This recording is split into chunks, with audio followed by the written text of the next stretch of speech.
1977 September 17 21 வன்னியர்குல சத்திரியர்கள் தங்களது இன்னுயிரை தியாகம் செய்த நாள் இன்று.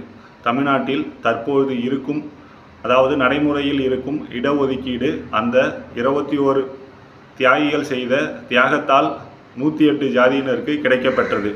இந்த நன்னாளில் அவர்களுக்கு நமது வீர வணக்கத்தை தெரிவித்துக் கொள்கிறோம்.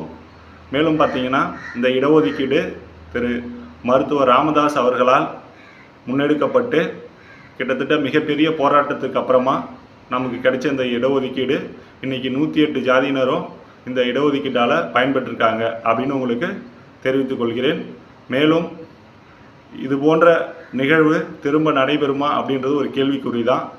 ஸோ மீண்டும் ஒரு முறை அந்த 21 வன்னியர்குல சத்திரியர்களுக்கும் நமது மனமார்ந்த வீர வணக்கத்தையும் ஆழ்ந்த இரங்கலையும் தெரிவித்துக் கொள்கிறேன். நன்றி, வணக்கம்.